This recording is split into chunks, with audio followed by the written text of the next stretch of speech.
السلام عليكم بنات، مرحبا بكم في قناتي. نتمنى تكونوا بخير وعلى خير وبصحة جيدة ان شاء الله. اليوم حبيت نشارك معكم هذه الوصفة تاع الرز بالكريات اللحم مفروم.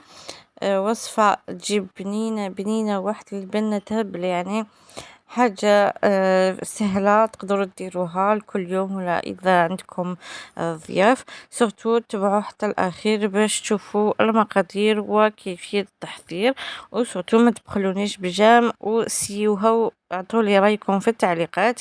هنا المقادير نحتاجو حوالي 400 غرام لحم مفروم، 4 فصوص توم مسكرفجين، عندي 2 حبات طماطيش وشوية فصوص توم مسكرفجين تاني، بصلة كبيرة مسكرفجة، معدنوس مقطع، و عندي توابل للمرقة، عندي ملح، فلفل كحل، كركم، عكري، وشوية راس الحانوت، وعندي توابل للافيونداشي ولا اللحم مفروم، عندي ملح، فلفل كحل، كمون، بيضة واحدة لافيونداشي، مغرفة كبيرة طماطش مصبرة للمرقة. ومن بعد نجبد تاني لي بتي بوا ولا جلبانة في الكونجيلاتور في الثلاجة.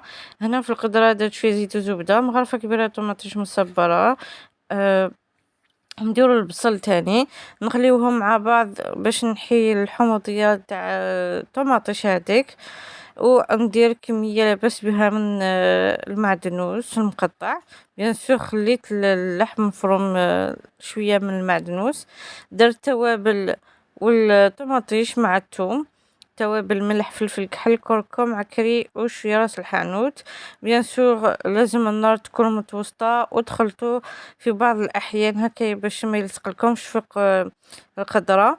وما تنساوش ديروا الكمية تاع الجلبانة، وانتم ديروا الكمية اللي تحبوها على حساب أفراد العائلة، ويعني لازم تغطيو لها وتعسوها هكاك، تقليوها مع بعض حوالي 15 دقيقة وتمرقوا بالماء سخون.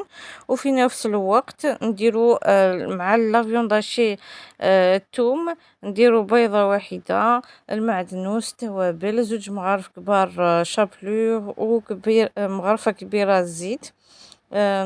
هكذا نخلطو مع بعض. يعني هنا التوابل ماشي حاجة كبيرة، غير شوية ملح، فلفل كحل، وكمون. كاين يديرو شوية كركم، بصح انا ما درتوش هنا. ونخلطوهم مليح، ومن بعد نديرو كريات لي بولات هكايا كما راكم تشوفوا، وانتوما ديروهم على حساب يعني الحجم اللي تحبوه، و ولا لا فورم اللي تحبوه، يعني ماشي شرط يكون دائري، تقدروا تعبزوه يكون مبلاطي شويه. ومن بعد نديروهم في الفرينه كما راكم تشوفوا في الفيديو، نديروهم كامل في الفرينه، ومن بعد ندخلوهم للمرقه هكذا يطيبوا على غردهم. والمرقه هذيك يعني أم، ما تكونش بزاف سائله مع الفرينه هذيك اللي درناها مع لا فيونداشي، باش تثقل شويه. ومن بعد نخليوه يطيب على غردو على نار هاديه. وانا درت الرز طيبته في الماء مع شويه الملح، ودرت له شويه معدنوس من الفوق. اذا عجبتكم الوصفه سورتو ما تبخلونيش بالجام، وما تنساوش تشاركوا في القناه ليصلكم كل جديد، والى اللقاء مع وصفه جديده ان شاء الله.